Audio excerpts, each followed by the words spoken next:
السلام علیکم ورحمۃ اللہ وبرکاتہ۔ الحمد للہ والصلاة والسلام علی رسول اللہ وعلی آلہ واصحابہ اجمعین۔ محترم سامعین کرام، پارہ نمبر 24 یعنی 24 کی مختصر تفسیر پیش کی جا رہی ہے۔ اس پارے کے شروع میں اللہ سبحانہ وتعالی نے ارشاد فرمایا: الیس اللہ بکاف عبدہ ویخوفونک بالذین من دونہ ومن یضلل اللہ فما له من ہاد۔ سورہ زمر آیت نمبر 36۔ کیا اللہ تعالیٰ اپنے بندے کے لیے کافی نہیں؟ یہ لوگ آپ کو اللہ کے سوا اوروں سے ڈرا رہے ہیں، اور جسے اللہ گمراہ کر دے اس کی رہنمائی کرنے والا کوئی نہیں ہے۔ تو اللہ تعالیٰ اپنے بندے کے لیے کافی نہیں؟ اللہ، اور یہ بات کہی جا رہی ہے رسول اللہ صلی اللہ علیہ وسلم کے بارے میں کہ اللہ تعالیٰ اپنے بندے کے لیے کافی ہے، اور رسول اللہ صلی اللہ علیہ وسلم کے علاوہ جو بھی بندے ہیں، جو مسلمان ہیں، مومن ہیں، سب کے لیے کون کافی ہے؟ بلکہ تمام مخلوق کے لیے کون کافی ہے؟ اللہ تعالیٰ ہی کافی ہے۔ اللہ کافی ہے، لیکن آج کچھ مسلمانوں کو دیکھیے کہ اس چیز کو کافی نہیں سمجھتے۔ وہ ضرور سمجھتے کسی اور کی چوکھٹ پہ جائیں، کہیں اور ہمیں جانا پڑے گا تبھی جا کر کے ہمارا کام ہو سکتا ہے۔ یہ صحیح نہیں ہے۔ آج بھی کچھ لوگ ڈراتے ہیں کہ فلاں سے ڈرو۔ اللہ نے کہا یخوفونک بالذین من دون، یہ آپ کو ڈرا رہا ہے اللہ کے علاوہ دوسروں سے۔ تو یہ طریقہ تو صحیح نہیں ہے، خاص کہ ان لوگوں سے ڈرانا جو وفات پا چکے ہیں۔ یہ تو غلط ہے، اسلام کے سراسر خلاف ہے۔ اگر کوئی انسان زندہ ہو تو شاید کچھ آپ کو تکلیف دے بھی سکتا ہے، مار پیٹ سکتا ہے، لڑائی کر سکتا ہے، لیکن جو انسان انتقال کر گیا، جس کی وفات ہو گئی، چاہے کوئی بھی ہو، وہ بزرگ ہوں، اللہ کے ولی بھی ہو سکتے ہیں، نیک بندے ہو سکتے ہیں، وفات کے بعد وہ آپ کا کچھ نہیں کر سکتے۔ انتقال ہو جانے کے بعد، وفات ہو جانے کے بعد ان کا کنیکشن دنیا سے بالکل ختم ہو جاتا ہے۔ تو وفات شدہ لوگوں سے انسان ڈرے یا وفات پانے والے لوگوں سے اگر ڈرایا جائے تو سراسر یہ غلط ہے، اسلام کے خلاف ہے۔ اس کا تعلق پھر عقیدے سے ہو جائے گا۔ کیسے اس انسان سے آپ ڈر رہے ہیں، اس چیز سے ڈر رہے ہیں جو آپ کو نقصان پہنچانے پر بالکل بھی قادر نہیں؟ اللہ اکبر۔ اس کے بعد ایک اور آیت ہے، اس کا بھی تعلق عقیدے سے ہے، آیت نمبر 38: وَلَئِنْ سَأَلْتَهُمْ مَنْ خَلَقَ السَّمَاوَاتِ وَالْأَرْضَ لَيَقُولُنَّ اللَّهُ۔ اے نبی پوچھیں ان لوگوں سے کہ زمین اور آسمان کو کس نے پیدا کیا؟ تو یہ کافر بھی کیا جواب دیں گے؟ لَيَقُولُنَّ اللَّهُ، اللہ ہی نے پیدا کیا۔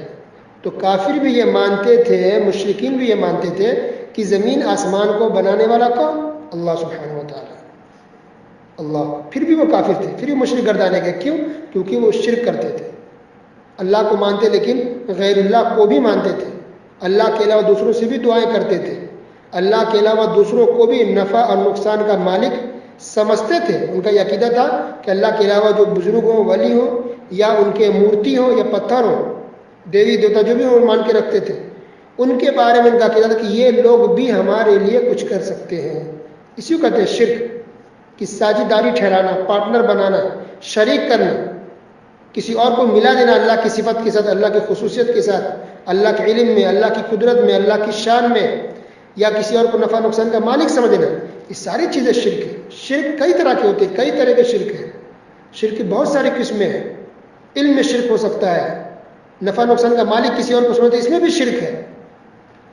اس کے بعد دیکھیے قل افرأیتم ما تدعون من دون اللہ، اے نبی کہیے تمہارا کیا خیال ہے اللہ کے علاوہ جو دوسروں کو تم پکار رہے ہو، کسی اور کو؟ اللہ کے علاوہ میں تو سارے لوگ آ جاتے ہیں، انسان، جنات، فرشتے، نبی، پیغمبر، سب کے سب ہیں۔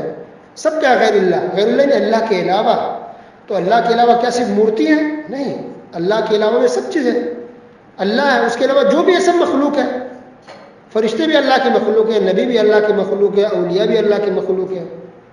تو اللہ کے علاوہ کسی کو بھی پکارا جائے وہ سب غیر اللہ ہے۔ تو اللہ تعالیٰ نے کہا کہ کہو اللہ کے علاوہ دوسروں کو پکار رہے ہو، غیر اللہ کو پکار رہے ہو، ان ارادنی اللہ بضر هل هن کاشفات ضر، کہ اگر اللہ تعالیٰ مجھے کوئی نقصان پہنچائے، کوئی تکلیف پہنچائے تو ہے کوئی جو اس کو دور کر دے؟ اللہ، چیلنج کیا جا رہا ہے کوئی جو دور کر دے؟ او ارادنی برحمہ، اور اگر اللہ تعالیٰ ہمیں بھلائی دینا چاہے، کوئی رحمت دینی چاہے، نعمت دینی چاہے، هل هن ممسکات رحمتی، تو ہے کوئی جو اللہ کی اس رحمت کو روک سکے؟ اللہ اکبر۔ قل حسبی اللہ، اے نبی کہیے کہ میرے لیے تو اللہ ہی کافی ہے. اے نبی کہیے میرے لیے اللہ ہی کافی ہے. علیہ یتوکل المتوکلون. اللہ پر بھروسہ کرنے والے اللہ ہی پر بھروسہ کرتے ہیں. سورہ زمرہ نمبر 38 ضرور پڑھیے، بہت اہم آیت ہے. تو نبی کو بھی کہا جا رہا ہے حسبی اللہ. نبی کہیے کہ اللہ ہی میرے لیے کافی ہے. تو نبی کے لیے کافی کون؟ اللہ سبحانہ و تعالیٰ. اور آج کچھ مسلمان کیا سمجھتے ہیں ہمارے لیے کافی کون؟ سوچیے. اولیاء کو، اللہ کے نیک بندوں کو، الحمدللہ جن کو اللہ نے بہت اونچا مقام دیا، ان کو ہم سمجھتے ہیں کہ وہ ہمارے لیے کافی ہے. کیا یہ صحیح ہے؟ جب نبی خود اپنے لیے کافی نہیں ہے. اللہ سبحانہ و تعالیٰ عقیدہ سکھایا. نبی کہیے کہ اللہ ہمارے لیے کافی ہے. نبی کے لیے اللہ کافی ہو اور آج ہمارے لیے کہیں گے غیر اللہ کافی ہے.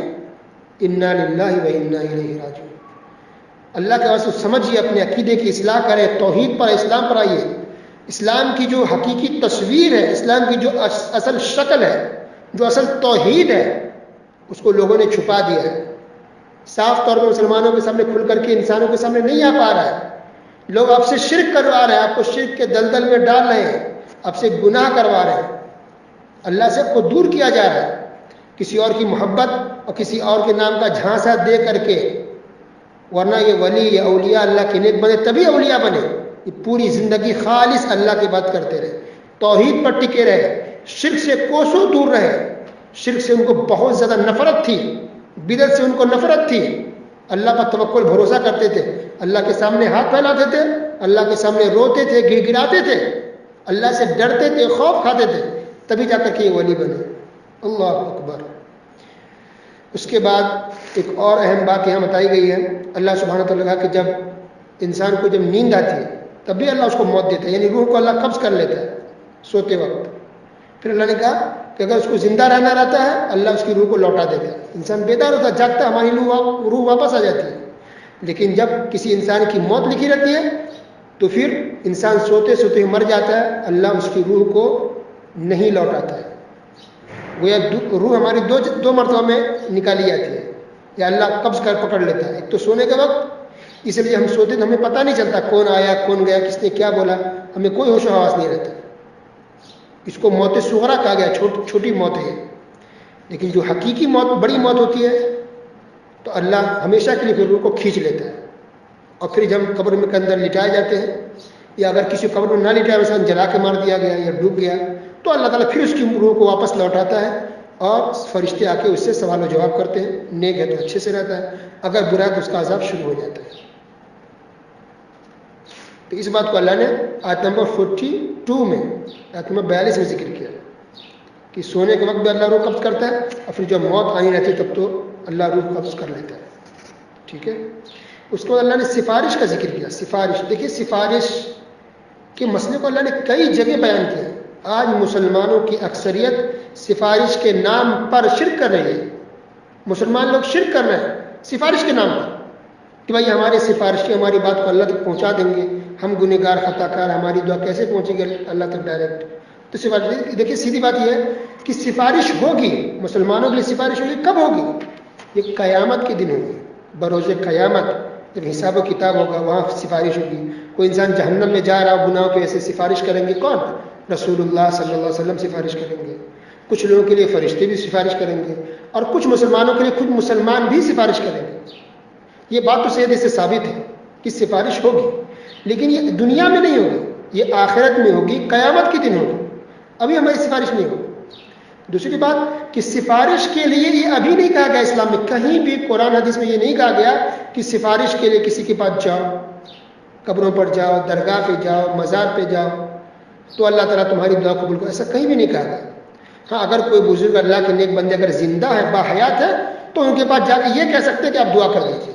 جیسا کچھ صحابہ کرام نبی صلی اللہ علیہ وسلم کے پاس آئے اور آ کے کہا کہ اللہ کے نبی صلی اللہ علیہ وسلم ہمارے لیے اللہ سے دعا کر دیجیے.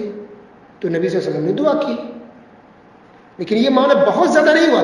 کچھ حدیث ایسی ملتی ہے، جیسے ایک نابینا صحابی تھے، نبی کے پاس آ کے دعا کروائے. کچھ اور لوگ تھے جو آ کے نبی کے پاس دعا کروائے. کہ کچھ ہی باتیں ایسی ملتی ہیں، کتنے صحابہ لاکھوں کی تعداد میں، اور کچھ باتیں ملتی ہیں جو نبی کے پاس آ کے دعا کروائے. تو اس سے پتہ چل رہا کہ اگر کوئی بزرگ ولی زندہ ہے تو ان کو یہ کہہ سکتے ہیں کہ آپ اللہ سے دعا کر دیجیے، وہ بھی اللہ ہی سے دعا کریں.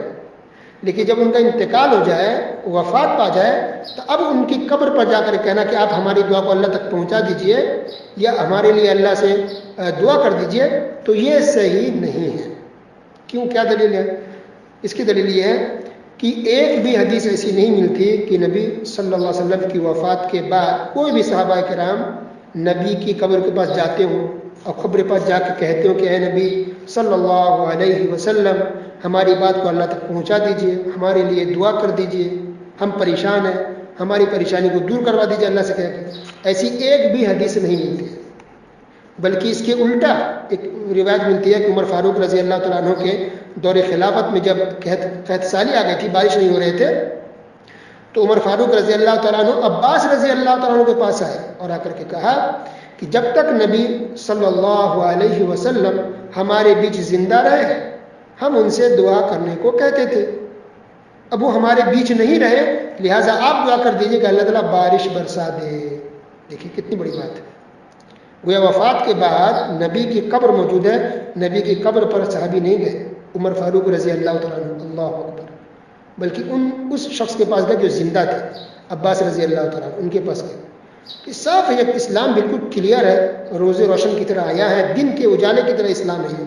زندہ ہے ان کو دعا کے لیے آپ کہہ سکتے ہیں، وفات پا گئے تو ان کے پاس وفات کے بعد ان کو دعا کے لیے کہنا صحیح نہیں ہے، ٹھیک ہے۔ تو اللہ نے یہاں کہا آیت نمبر 44 کے اندر قل للہ الشفاعۃ جمیعا، اے نبی کہہ دیجئے ہر قسم کی شفاعت، ہر قسم کی سفارش اللہ ہی کے لیے، تمام سفارش کا مختار کون ہے؟ اللہ سبحانہ و تعالیٰ ہی ہے۔ پھر اور دیگر آیتوں میں اس کی وضاحت کی گئی کہ اللہ جس کو اجازت دے گا قیامت کے لیے وہی شخص سفارش کر پائے گا، اور جس کے لیے اجازت دی جائے، تو کس کو سفارش کے لیے کہا جا رہا ہے، ٹھیک ہے آپ سفارش کریں، تب ان کو بھی پورا اختیار نہیں ہوگا کہ وہ چاہے تو سب کے لیے سفارش کر دے، جس کو چاہے جنت میں داخل کروا لے، نہیں، جس کے لیے اللہ ایک کو اجازت دے گا کہ تم سفارش کرو، اور پھر یہ بھی اللہ اجازت دے گا کہ ٹھیک اس کے لیے سفارش کر سکتے ہو، فلاں شخص کے لیے سفارش کرو، چلو اس کے لیے سفارش کر لو۔ تو جس کے لیے اللہ اجازت دے گا اسی کے لیے انسان کر سکتا ہے، سب کے لیے نہیں کر پائے گا۔ تو اسی لیے کوئی بھی انسان غلط فہمی میں نہ رہے یا خوش فہمی میں نہ رہے کہ فلاں صاحب ہمیں بچا لیں گے، فلاں صاحب ہمارے لیے سفارش کر دیں گے، نہیں، اللہ جس کو اجازت دے گا اور جن لوگوں کے لیے اجازت دے گا بس اسی کے لیے سفارش ہو سکتی ہے، سب کے لیے نہیں ہوگی۔ بس عمل کرے، توحید پر رہے، شرک بدعت سے بچے، غلط فہمی کے شکار نہ ہو۔ اس کے بعد اللہ تعالیٰ نے بیان کیا بہت اہم آیت ہے، آیت نمبر 53 سورہ زمر آیت نمبر 53 کے اندر، یا عبادی الذین اسرفوا علی انفسہم لا تقنطوا من رحمت اللہ۔ جو لوگ گنہگار ہوتے ہیں نا، انسان ہے، گناہ ہوتا ہے، کوئی انسان گناہ بہت زیادہ ڈوب جاتا ہے، کوئی بھی گناہ، کسی بھی طرح کا گناہ ہو، انسان بہت زیادہ گناہ کر لیا لیکن دل میں اللہ کا ڈر آیا، خوف آیا، اب وہ توبہ کرنا چاہ رہا ہے، اللہ سے معافی مانگنا چاہ رہا ہے، توبہ ہے یا نہیں ہے؟ کچھ لوگ کہتے ہیں نہیں اس کی تو بخشش نہیں ہوگی، کچھ لوگ کہتے ہیں نا اس کی تو بخشائش نہیں ہوگی، اس کی بخشش نہیں ہوگی، اس کی تو مغفرت نہیں ہوگی، اللہ اس کو معاف نہیں کرے گا، وہ تو پکا جہنمی ہے، گیا، وہ تو جہنم میں داخل ہوگا، وہ جہنمی ہے، ایسا بہت سے لوگ کہتے ہیں۔ تو دیکھیں کوئی بھی ہو، بدعت کا کام کرتا ہو یا شرک کرتا ہو یا کوئی اور گناہ کرتا ہو، اگر وہ توبہ کر لیتا ہے اور سیدھے اگر راستے پر آ گیا تو اس کی بخشش ہے۔ یہ ہم نہیں کہہ سکتے کسی کو تمہاری بخشش نہیں ہوئی، تمہاری مغفرت نہیں ہوئی۔ ہاں شرک کرتے ہوئے مر گیا، شرک پہ اس کی موت ہو گئی، اب اس کی بخشش نہیں ہوئی۔ جیسے کوئی کافر مشرک مر گیا تو یقین سے کہہ سکتے اس کی بخشش نہیں ہوئی، کیونکہ یہ اعلان اللہ نے کیا، ان اللہ لا یغفر ان یشرک بہ ویغفر ما دون ذلک لمن یشاء۔ جو شرک کرے گا اللہ اس کو معاف نہیں کرے گا، لیکن شرک کرنے والا بھی اگر مرنے سے پہلے اگر توبہ کر لیتا ہے، سچی توبہ کیا، اللہ اس کو بھی معاف کرے گا۔ تو بہرحال جس سے بھی گناہ ہو جاتا ہے بہت زیادہ، انسان اس سے وہ اللہ کی رحمت سے مایوس ہو جاتا ہے کہ اب ہماری بخشش، ہم نے کتنا گناہ کیا ہے، ہم سے بہت سارے گناہ ہو گئے، ہماری بخشش نہیں ہوگی۔ اس آیت کا اصل میں سبب نزول ہے کہ کچھ مشرک آئے رسول اللہ صلی اللہ علیہ وسلم کے پاس اور کہا کہ اللہ کے رسول ہم سے بہت گناہ ہوا، ہم نے بہت زیادہ قتل کیا اور بہت زیادہ ہم نے زنا کیا، بدکاری کی ہے، کیا اگر ہم مسلمان ہو گئے تو اللہ ہمارے گناہ کو معاف فرما دے گا؟ تو اللہ سبحانہ وتعالیٰ نے یہ آیت نازل فرمائی، قل یا عبادی الذین اسرفوا علی انفسہم لا تقنطوا من رحمت اللہ۔ اے میرے بندو جنہوں نے اپنے اوپر بہت زیادہ ظلم کیا ہے، یعنی بہت زیادہ گناہ کیا، گناہوں میں ڈوب گئے، بہت گناہ کیا، جتنا بڑا بھی گناہ، لا تقنطوا من رحمت اللہ، اللہ کی رحمت سے مایوس مت ہو۔ کیوں؟ ان اللہ یغفر الذنوب جميعا، اللہ تعالیٰ سارے گناہوں کو معاف فرما دے گا، انہ هو الغفور الرحیم، اللہ تعالیٰ بخشنے والا رحم کرنے والا ہے. تو صاف آیت ہے. اچھا اس کے اندر اللہ نے یہ کہا گناہ بہت زیادہ تم سے ہو گیا, تم کو کسی کے پاس جانا پڑے گا, کسی بزرگ کسی اولیاء سے سفارش کرانی پڑے گی, ہم تمہاری دعا کو ڈائریکٹ نہیں سنیں گے, ایسا کہا نہیں. صاف اللہ نے کہہ دیا معافی مانگو, توبہ کرو, اللہ توبہ کو قبول کرنے والا, اللہ معافی کو قبول کرتا ہے, معافی کو اللہ پسند کرتا ہے. اس سے پتہ چل رہا ہے کوئی بھی انسان کتنا بھی گنہگار ہو جائے آپ اللہ سے ڈائریکٹ مانگیے, ڈائریکٹ اللہ سے سوال کیجیے, اللہ تعالیٰ گناہ کو بخشنے کو تیار ہے. توبہ کا دروازہ قیامت تک کے لیے کھلا ہوا ہے. کوئی بھی انسان گناہوں کی وجہ سے سوسائڈ نہ کرے, کوئی بھی انسان اپنے گناہوں سے شرمندہ ہو کر کے خودکشی نہ کرے, زہر کھا کے نہ مرے, یا کسی اور کے اپنے آپ کو نہ مارے. کتنا بھی آپ نے گناہ کیا ہو, گناہ کی کوئی لمٹ نہیں ہوتی ہے. اگر آپ کے اندر دل کے اندر ڈر اللہ کا خوف پیدا ہو گیا, اگر سچی توبہ کریں, توبہ ایک ہوتا ہے کہ انسان چلو گناہ کر رہا ہے, یہ سوچے چلو اللہ معاف کر دے, یہ صحیح نہیں ہے. گناہ ہو گیا, غلطی ہو گئی, کتنا بڑا بھی, کتنی بھی بے حیائی کا کام کیا, کتنا بڑا بدکاری کا کام ہو گیا ہو آپ سے, اللہ سے سچی توبہ کریں, اللہ کے سامنے روئیں, گڑ گڑائیں, اللہ سے معافی مانگے, تو اللہ تعالیٰ سارے گناہوں کو معاف فرما دیتا ہے, چاہے سمندر کے برابر بھی آپ کے گناہ ہو. اور سچی توبہ کا طریقہ یہ ہے کہ جو گناہ ہوا اس پر آپ شرمندہ ہوں, نمبر 1. نمبر 2, وہ گناہ آئندہ نہ کرنے کا اللہ سے وعدہ کرے, اور نمبر 3 کہ اللہ سے معافی مانگے کہ اللہ جو ہوگا اس کو معاف کر دے. روئیے, گڑ گڑائیے, خوب معافی مانگے اللہ سے, اللہ معاف کرنے والا. اس کے بعد ایک آیت نمبر 67, وما قدر اللہ حق قدره والارض جميعا قبضته يوم القيامة والسماوات مطويات بيمينه. حقیقت تو یہ ہے کہ لوگوں نے اللہ کی قدر نہیں کی. اللہ اکبر, لوگوں نے اللہ کی قدر نہیں کی. والارض جميعا قبضته يوم القيامة, قیامت کے دن یہ ساری زمین اللہ کی مٹھی میں ہوگی. والسماوات مطویات بیمینہ, اور یہ آسمان اللہ کے دائیں ہاتھ میں لپیٹا ہوا ہوگا. یہ آسمان پورا لپیٹ کر کے اللہ اپنے دائیں ہاتھ میں لے لے گا. اور حدیث کے اندر اس کی اور تفصیل آئی ہوئی ہے صحیح بخاری کے اندر کہ اللہ تعالیٰ قیامت کے دن انگلی پر, اللہ تعالیٰ انگلی پر آسمان کو رکھے گا, انگلی پر زمین کو رکھے گا, پورے درخت کو ایک انگلی پر رکھے گا, پانیوں کو ایک انگلی پر رکھے گا. اللہ اکبر, کہے گا یہ کون بادشاہ ہے, کس کی ملکیت ہے, آج کون بادشاہ ہے؟ پھر اللہ خود جواب دے گا کہ میری ہی بادشاہت ہے, میری ہی ملکیت ہے. اور سب کے سب اس دن خاموش ہوں گے, کسی کی زبان نہیں ہلے گی. اللہ اکبر.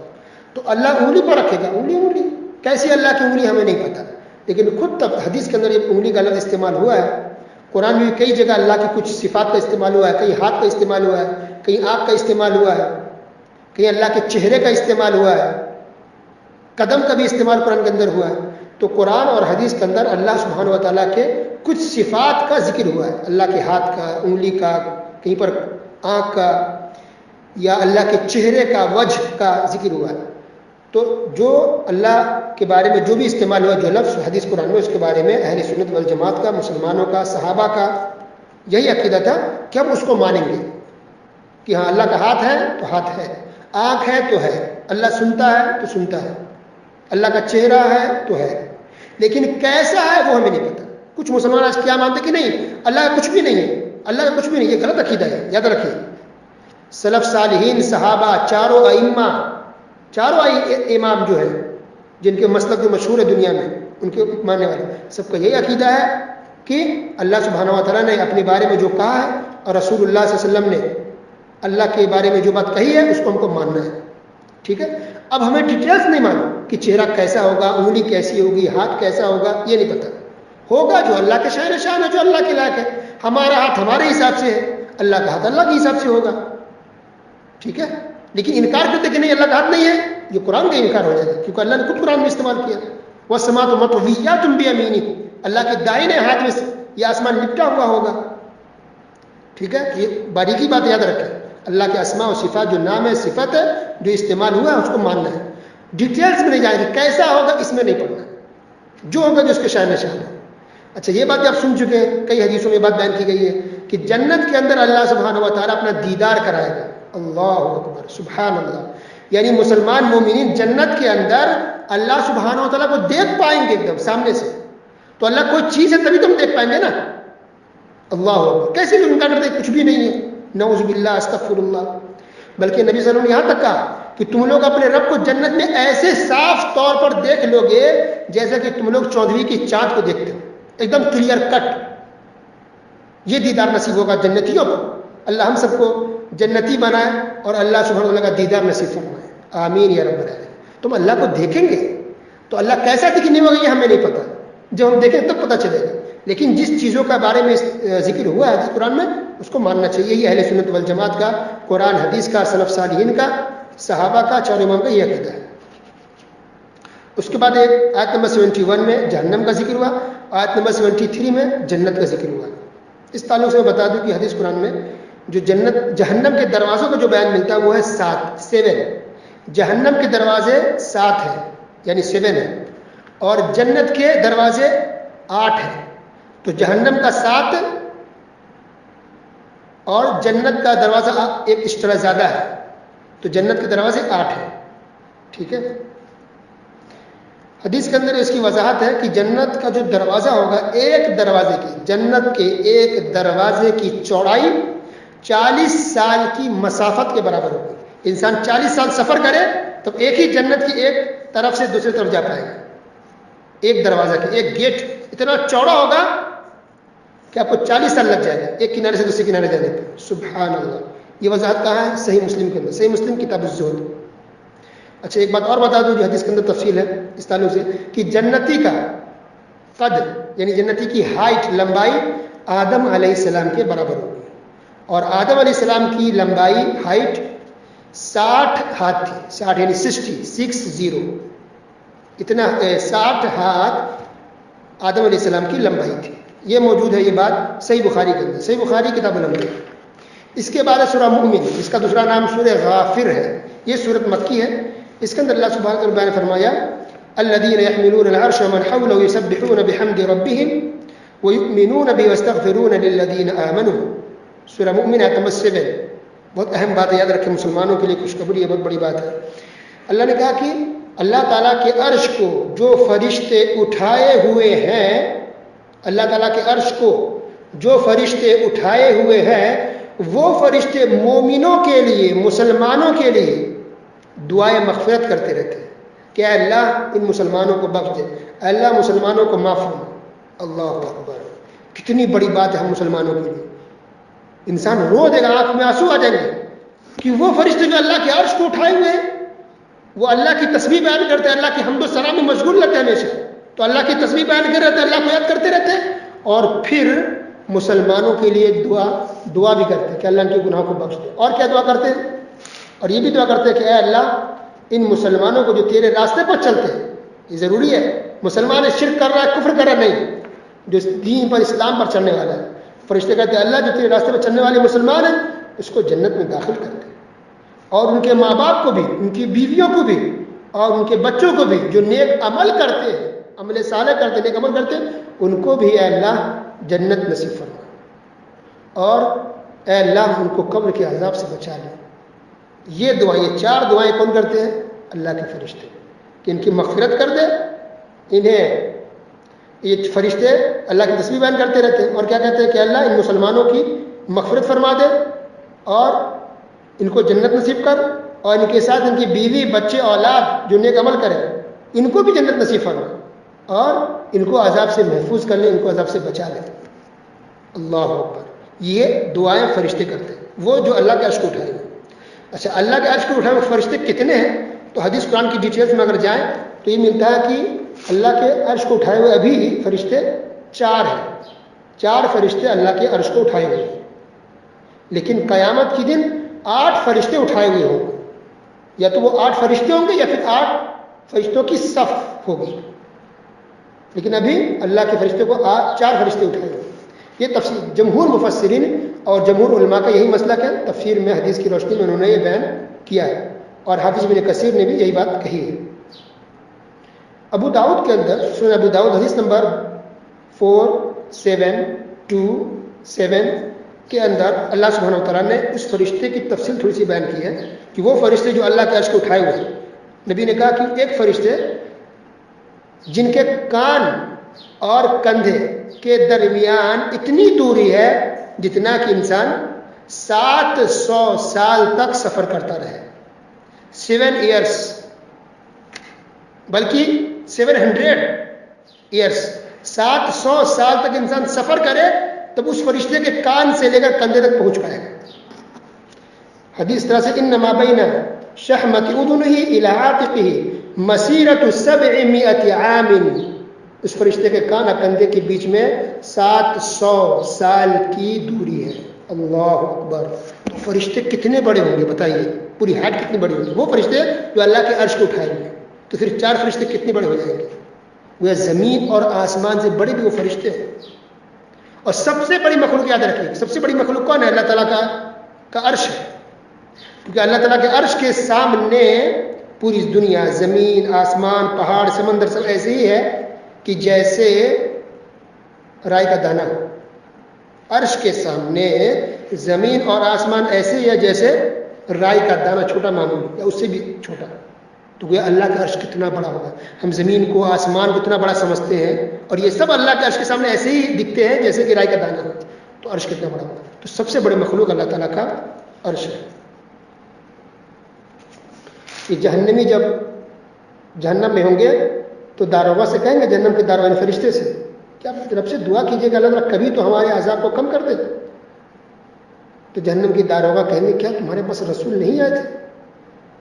کیا مطلب کہ رسول آئے آپ کو سمجھانے والا، تو عمل کرنا چاہیے، توحید پر آنا چاہیے، اسلام پر عمل کرنا، تم نے نہیں کیا، رسول کی بات نہیں مانی، اللہ کی بات نہیں مانی، اب تمہارے عذاب میں کوئی کمی نہیں ہوگی۔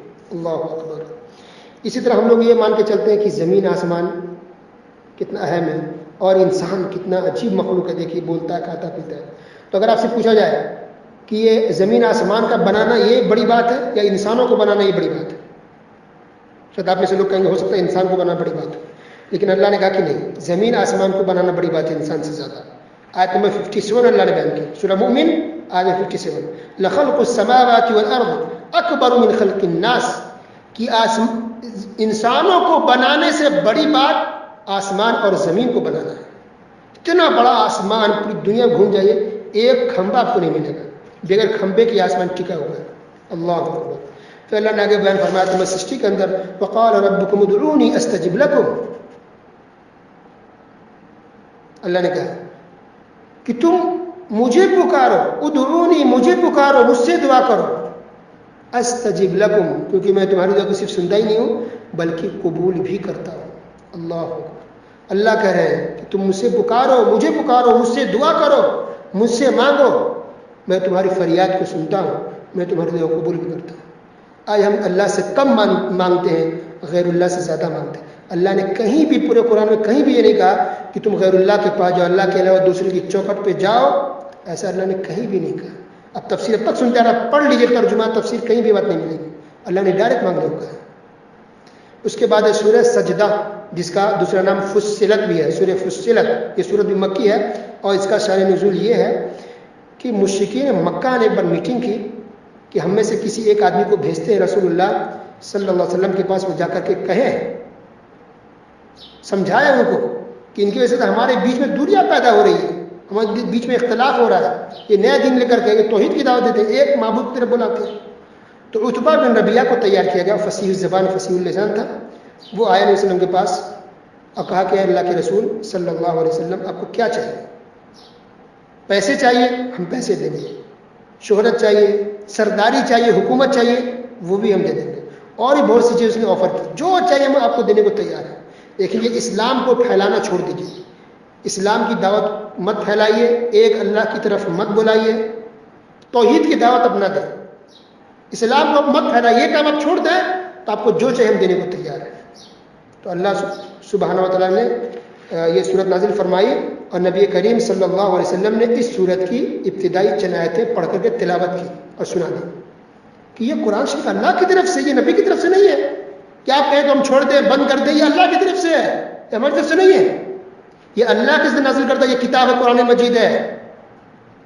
اور پھر اس کے اندر یہ بیان کیا گیا کہ محمد رسول اللہ صلی اللہ علیہ وسلم اللہ کے سچے رسول ہیں، یہ شہرت کے لیے، نام کے لیے، شادی بیاہ کے لیے، پیسے کے لیے نہیں کر رہے ہیں، یہ اللہ کے دین کے لیے کر رہے ہیں، اللہ کے سچے رسول ہیں، اللہ کے سچے پیغمبر، سچے نبی ہیں۔ اللہ اکبر! اور پھر اس ایک آیت صاف طور پہ کہا گیا، انما قل انما انا بشر مثلکم، کہ اے نبی کہہ دیجئے کہ میں تو تمہاری طرح ایک انسان ہوں، بشر ہوں، بشر مثلکم، میں تمہاری طرح ایک انسان ہوں، بشر ہوں۔ تو سورہ سجدہ آیت نمبر 6 میں دیکھیے کہ اللہ کے نبی بشر تھے، بشر بشر۔ کیسے کچھ مسلمان کہتے ہیں نبی کو بشر نہ کہو، وہ نور ہے، وہ بشر نہیں تھے۔ اب ان لوگوں کی آپ بات مانیں گے یا قرآن کی بات مانیں گے؟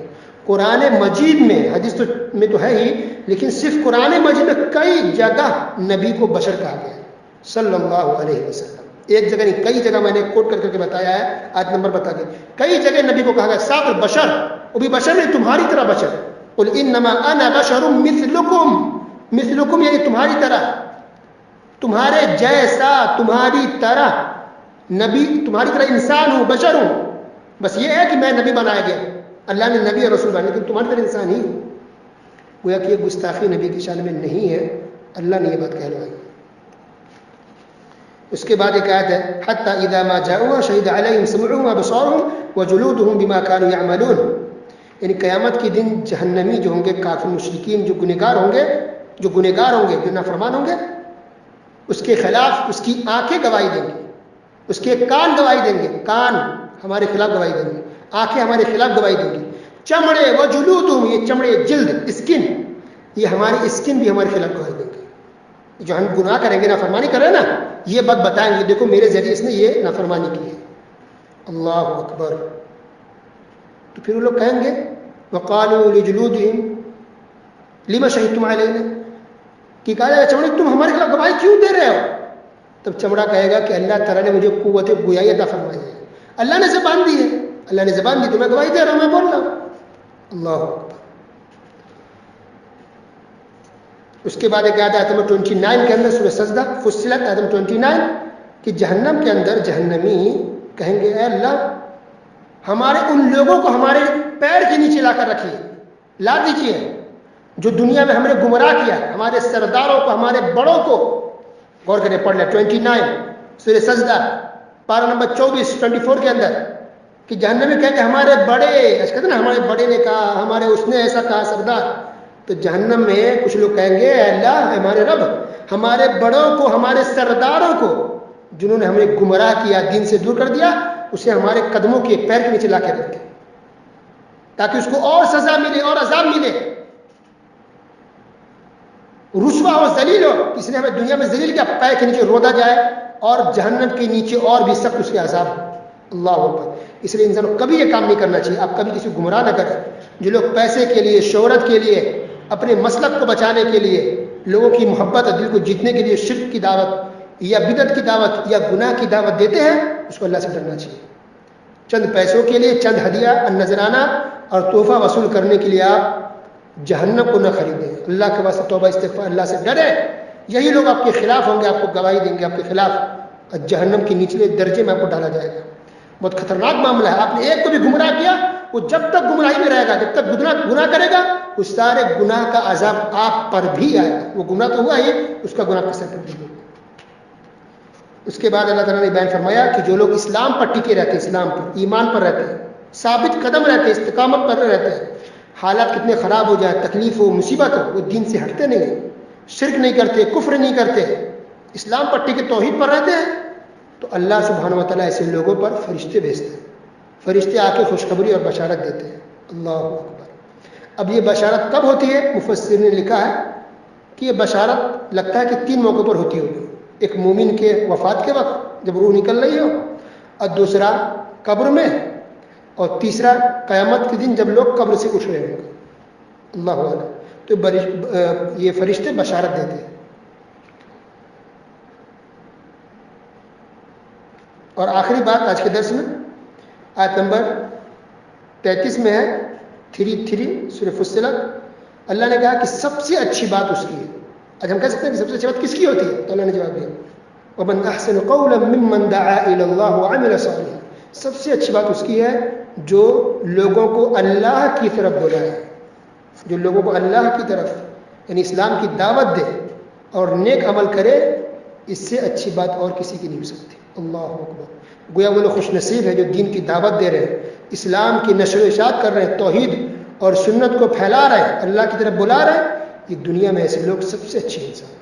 اللہ سبحانہ وتعالیٰ قبول فرمائے۔ وصلی اللہ علی نبینا محمد وعلی آلہ وصحبہ اجمعین، والسلام علیکم ورحمۃ اللہ وبرکاتہ۔